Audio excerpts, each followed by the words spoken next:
அனுமதிக்கப்படுகிறார்.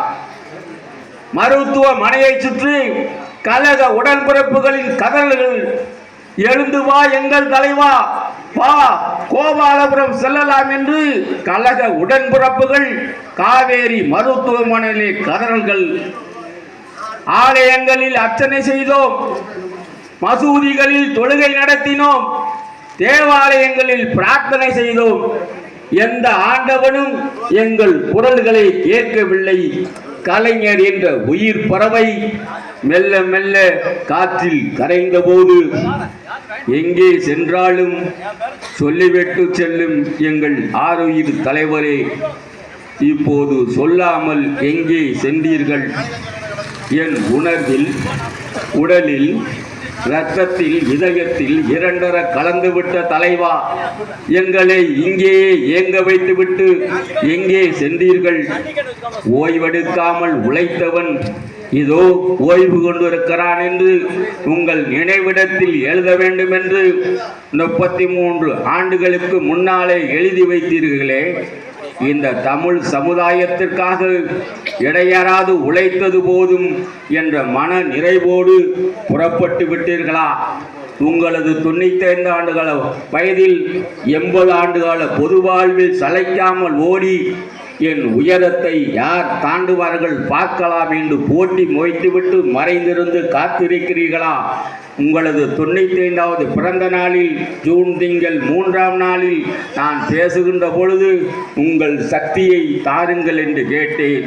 அந்த சக்தியையும் அண்ணாவிடம் இரவலாக பெற்ற இதயத்தையும் யாசிக்கிறேன். தருவீர்களா தலைவா? ஒரே ஒரு வேண்டுகோள், கோடான கோடி உடன்பிறப்புகளின் சார்பில் ஒரே ஒரு வேண்டுகோள், என் உயிரினும் மேலான அன்பு உடன்பிறப்புகளை என்று ஒரு முறை சொல்லுங்கள் தலைவரே.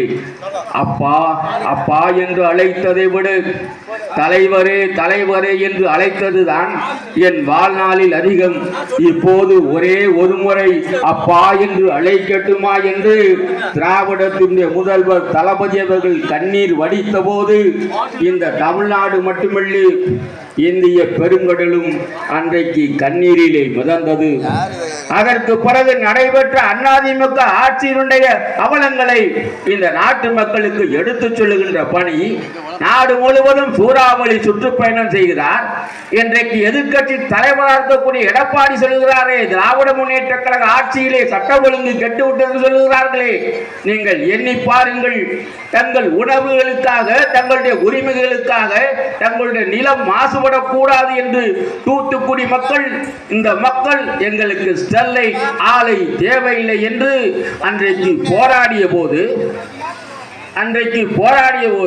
அதையெல்லாம் எண்ணி பார்க்காமல் காக்கை குருவிகளை சுடுவதை போல சுட்டு வீழ்த்திய கொடுமைக்கான எடப்பாடி இன்றைக்கு எங்களை பார்த்து சொல்லுகிறார். நீங்கள் எண்ணி பாருங்கள், மே திங்கள் 7ஆம் நாள் 2021 முத்துவேல் கருணாநிதி ஸ்டாலின் எனும் நான் சட்ட முறைப்படி நிறுவப்பட்டுள்ள இந்திய அமைப்பின்பால் உண்மையான நம்பிக்கையும் பற்றுறுதியும் கொண்டிருப்பேன் என்றும் இந்தியாவின் இறையாண்மையும் ஒருமைப்பாட்டையும் நிலைநிறுத்துவேன் என்றும் நான் மேற்கொள்கின்ற கடமைகளை நேர்மையோடு நிறைவேற்றுவேன் என்றும் உளமாற உறுதி கூறுகிறேன் என்று தமிழ்நாட்டினுடைய முதல்வராக தளபதி அவர்கள் பொறுப்பேற்ற போது ஆளுநர் மாளிகை மட்டுமல்ல அனைத்து மக்களும் எழுந்து நின்று கைதட்டி ஆர்ப்பரித்த அந்த காட்சி திரும்பி பார்க்கிறார். கொத்து கொத்தாய் செத்து மடியும் மனித உயிர்கள், கொரோனா என்கின்ற கொடிய நோயுடைய தாக்கம், வீதிகளில் ஆம்புலன்ஸ்களின் அலறல்கள், மருத்துவமனைகள் நிரம்பி வழிகிறது. எண்ணி பார்க்கிறார், மருத்துவமனைகளில் நோயாளிகளின் கூட்டம் அதிகமாக, பல்கலைக்கழகங்கள், திருமண மண்டபங்கள் அனைத்தும் மருத்துவமனையாக மாற்றப்படுகிறது. தொழிற்சாலைகளில் ஆக்சிஜன் சிலிண்டர் தயாரிக்கப்படுகிறது. இந்திய துணை கண்டத்தில் எந்த மாநிலத்தின் முதல்வரும் செய்யாத சாதனையை வேண்டாம் என்று மருத்துவர்கள் தடுத்தும் கூட என் மக்களை காப்பாற்ற நான் இருக்கிறேன் என்று சொல்லி கவச உடையணிந்து கொரோனா நோயாளிகளின் படுக்கைக்கு அருகில் சென்றபோது அந்த கொரோனா நோயாளிகள், ஆண்டவனே என்னை காப்பாற்ற நீ வந்து விட்டாயா என்று அந்த பெண்கள் கைகூப்பி தொழுத போது, கவலைப்படாதீர்களம்மா, உங்களை காப்பாற்ற நான் இருக்கிறேன் என்று சொல்லி ஆயிரக்கணக்கான லட்சக்கணக்கான தாய்மார்களை கொரோனா என்கின்ற கொடிய நோயிலிருந்து மீட்ட தாயுள்ளம் கொண்ட தலைவர் தான் எங்கள் தளபதி என்பதை நன்றியுள்ள இந்த சமுதாயம் மறந்துவிட முடியாது. அது மட்டுமல்ல, அந்த கொரோனா காலத்தில் குடும்ப அட்டைகள் அத்துணை பேருக்கும் 4000 ரூபாயை வாரி வழங்கி அவர்கள் கண்களிலே வழுகின்ற கண்ணீரை துடைத்த ஆட்சிதான் திராவிட முன்னேற்ற கழக ஆட்சி. கோட்டைக்கு செல்கிறார், முத்தான 3 கையெழுத்து இடுகிறார். முதல் கையெழுத்து எது தெரியுமா? மாதராய் பிறப்பதற்கே மாதவம் செய்திடல் வேண்டுமம்மா என்ற கவிஞனுடைய கவிதை வரிகளை நினைவுபடுத்துகின்ற வகையில் இந்த நாட்டை சொல்லுகிற போது நாம் தாய்நாடு என்று சொல்லுகிறோம். இந்த மொழியை சொல்லுகின்ற போது நாம் தாய்மொழி என்று சொல்லுகிறோம். கடலை சொல்லுகின்ற போது கடல் தாய் என்று சொல்கிறோம். அந்த தாய்மைக்கு மரியாதை தருகின்ற வகையில் பெண்களுக்கு விடியல் பயண திட்டம் என்கின்ற திட்டத்தை அறிவித்து நகர பேருந்துகளில், மாநகர பேருந்துகளில் கட்டணமில்லா பயணம் செய்கின்ற அந்த விடியல் பயணம் தந்து பெண்களுடைய சுயமரியாதையும் தன்மானத்தையும் காத்த தலைவர் தான் எங்கள் தளபதி. ஒரு தாய் தன் மகளுக்கு செய்ய முடியாததை, ஒரு தந்தை தன் மகளுக்கு செய்ய முடியாததை, ஒரு தாய் ஒரு பிள்ளைக்கு செய்ய முடியாததை கூட்டுறவு வங்கிகளில் வைக்கப்பட்ட 5 பவுனுக்கு குறைவான நகைக்கடன்களை ஒட்டுமொத்தமாக அத்தனையும் ரத்து செய்து அந்த நகைகளை வழங்கிய போது அந்த நகைகளை வாங்கிய பெற்றோர்கள், தாய்மார்கள் ஆனந்த கண்ணீர் வடித்தார்களே. இன்றைக்கு 1 பவுன் நகை என்பது இன்றைக்கு 80,000 ரூபாய். 4.5 பவுன் நகை என்பது செய்கூலி சேதாரம் போக 4 லட்சம் ரூபாய். அந்த 4 லட்சம் ரூபாய் நகை கடனை அறவே ரத்து செய்து அந்த பெண்களுக்கு வழங்கிய போது அதை வாங்கிய தாய்மார்கள் எல்லாம் ஆனந்த கண்ணீர் வடித்து அவர்களுடைய தாயாக தந்தையாக விளங்கிய வரலாற்று தலைவர் தான் எங்கள் தளபதி. ஒரு ஆணினுடைய படிப்பு என்பது அவனை உயர்த்தக்கூடும், அவன் குடும்பத்தை உயர்த்தக்கூடும். ஆனால் ஒரு பெண் படிக்கிறாள் என்று சொன்னால் அந்த குடும்பம் மட்டுமல்ல, மொத்த தலைமுறையே உயர்ந்துவிடும் என்கின்ற அடிப்படையில் பெண்களுக்கு புதுமை பெண் திட்டம் என்கின்ற திட்டத்தை உருவாக்கி, நீ சட்டக்கல்லூரிக்கு செல்கிறாயா செல், 4 ஆண்டுகள் 5 ஆண்டுகள் படிக்கிறாயா படி, உனக்கு மாதந்தோறும் 1000 ரூபாய் நான் தருகிறேன். பொறியியல் கல்லூரிக்கு செல்கிறாயா செல், 5 ஆண்டுகள் படிக்கிறாயா படி, உனக்கு மாதந்தோறும் 1000 ரூபாய் 5 ஆண்டுகளுக்கும் நான் தருகிறேன். பட்டப்படிப்பு படிக்க செல்கிறாயா செல், 3 ஆண்டுகளுக்கு உனக்கு மாதந்தோறும் 1000 ரூபாய் தருகிறேன். பொறியியல் கல்லூரியா, சட்டக்கல்லூரியா, மருத்துவ கல்லூரியா, தொழில் பயிற்சி கல்லூரியா, எந்த கல்லூரிக்கு வேண்டாலும் செல், நீ படிக்கின்ற வரை உனக்கு மாதந்தோறும் 1000 ரூபாய் வழங்கி அந்த பெண் சமுதாயத்தை, அந்த தலைமுறையை உயர்த்திய வரலாற்று தலைவர் தான் எங்கள் தளபதி. அது மட்டுமல்ல, இல்லம் தேடி மருத்துவம், இல்லம் தேடி கல்வி போன்ற புதுமை திட்டங்களை அறிவித்து நோயிலே கிடந்தவனை, பாயிலே கிடந்தவனை தூக்கி நிறுத்தி அவனை நோயிலிருந்து காப்பாற்றுவது மட்டுமல்ல அவனுடைய குடும்பத்தையும் காப்பாற்றிய தலைவர் தான் எங்கள் தாயுள்ளம் கொண்ட தலைவர் தான் தளபதி என்பதை இந்த சமுதாயம் மறந்துவிடக் கூடாது. நல்லதோர் வீணை செய்து நலங்கட புழுதியில் எரிவதுண்டோ, சொல்லடி சிவசக்தி எமை சுடமிகு அறிவுடன் படைத்து விட்டாய் என்று பாரதி பாடுகிறானே. அந்த தாய்மைக்கு தலை வணங்குகின்ற வகையில் உலகத்திலேயே புனிதமானது எது என்று சொன்னால் உலகத்திலே புனிதமானது கருவறை தான். அதனால் தான் ஆண்டவன் குடியிருக்கின்ற ஆலயத்திற்கு பிறகு கருவறை என்று சொல்லுகிறோம். அப்படிப்பட்ட அந்த தாய்மை உள்ள கொண்ட பெண்களுக்கு கலைஞர் மகளிர் உரிமை தொகை என்கிற மாதந்தோறும் 1000 ரூபாயை வாரி வழங்கி 1,15,000 குடும்ப தலைவிகள் இன்றைக்கு மாதந்தோறும் 1000 ரூபாயை பெற்றுக்கொண்டிருக்கிறார்களே.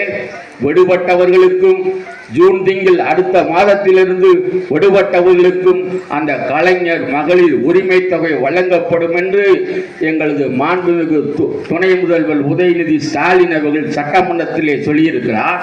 அவர்களுக்கும் இன்னும் 30,000 பேருக்கும் அந்த கலைஞர் மகளிர் உரிமை தொகை வழங்கப்பட இருக்கிறது. இப்படிப்பட்ட ஆட்சி தொடர்ந்து நீடித்து விடக்கூடாது. இந்த ஆட்சி அகற்றப்பட வேண்டும் என்கின்ற அடிப்படையில் திராவிட முன்னேற்ற கழகத்தை அழிக்க நினைக்கிறார்கள். திராவிட முன்னேற்ற கழகத்தை அழிக்க நினைத்தவர்கள் அழிந்ததாக வரலாறே தவிர திராவிட முன்னேற்ற கழகம் அழிந்ததாக வரலாறே கிடையாது. திராவிட முன்னேற்ற கழகத்தை அழித்தே தீருவேன் அல்லது ஒழித்தே தீருவேன் என்று மாதட்டுகிறார் ஒரு பொதுவுடைமை தலைவர். திருவனந்தபுரம் விமான நிலையத்தில் பேட்டி தந்துவிட்டு விமானத்திலே பறக்கிறார். நடுவானத்திலே அந்த விமானம் வெடித்து சிதறிய வரலாற்றை நீங்கள் எண்ணி பார்க்க வேண்டும். திராவிடர் கழகமும் திராவிட முன்னேற்ற கழகமும் ஒரே குட்டையில் ஊறிய மட்டைகள் என்று வர்ணித்தார் பெருந்தலைவர் காமராஜர்.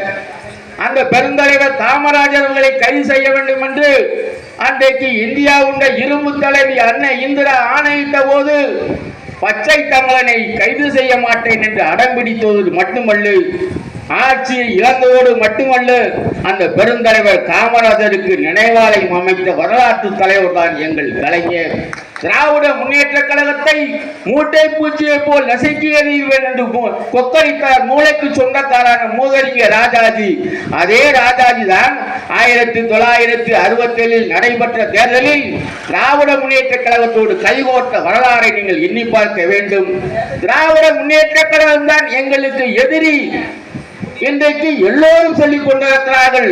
அந்த திராவிட முன்னேற்ற கழகம் எத்துணை எதிரிகளை பெற்றாலும் திராவிட முன்னேற்ற கழகம் வலிமையாக இருக்கிறது என்று சொல்லி 2026 சட்டமன்ற தேர்தலில் திராவிட முன்னேற்ற கழகம் தமிழ்நாட்டில் 234 தொகுதிகளிலும் உதயசூரியன் உதித்தே ஆக வேண்டும்.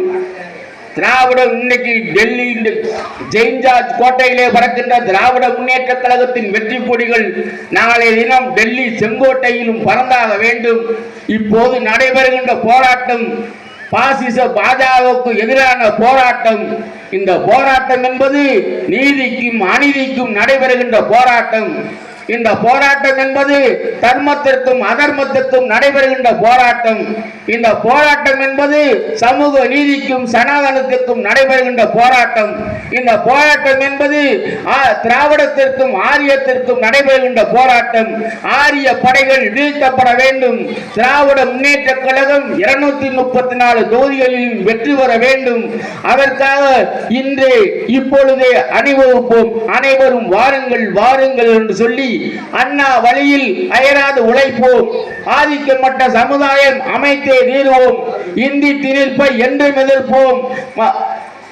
மாநிலத்திலே சுயாட்சி, மத்தியிலே கூட்டாட்சி, வன்முறை தவிர்த்து வறுமையை வெல்லுவோம் என்று அண்ணாவினுடைய பாசறை முழக்கங்களை இதயத்தில் ஏற்றி தமிழ்நாடு போராடும், தமிழ்நாடு வெல்லும். வாய்ப்பளித்த அத்துணை உள்ளங்களுக்கும் நன்றி பாராட்டி அன்பு சகோதரர் மகேஷ் மாயன் அவர்களுக்கும் அவரோடு துணை நின்ற அத்துணை நிர்வாகிகளுக்கும் என் நன்றிகளை தெரிவித்து வணங்குகிறேன். வாழ்த்துங்கள், வாழ்கிறேன். நன்றி.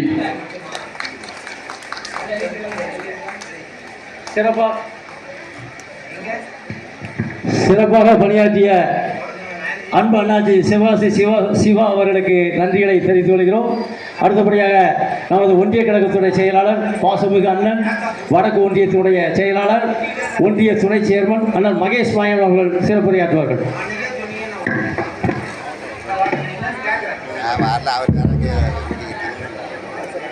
திராவிட மாடல் அரசின் நாடு போற்றும் 4ஆம் ஆண்டு தொடரட்டும் பல்லாண்டு சாதன விளக்க பொதுக்கூட்டத்தின் தலைவர் ஒன்றிய கழக அவைத்தலைவர் அண்ணன் ஆர் ரவி அவர்களே, நிகழ்ச்சியில் முன்னிலை வகிக்கின்ற ஒன்றிய கழக பொருளாளர் அருமை மாமா சா அஜீஸ் அவர்களே, அப்பா சே மாவட்ட பிரதி சே மதிவாணன் அவர்களே, ஒன்றிய துணை செயலர் அக்கா கஸ்தூரி சுடலமணி அவர்களே, நிகழ்ச்சியில் வரவுரையாற்றி இந்த நிகழ்ச்சிக்கு 2 நாட்களுக்கு முன்னதான் எனக்கு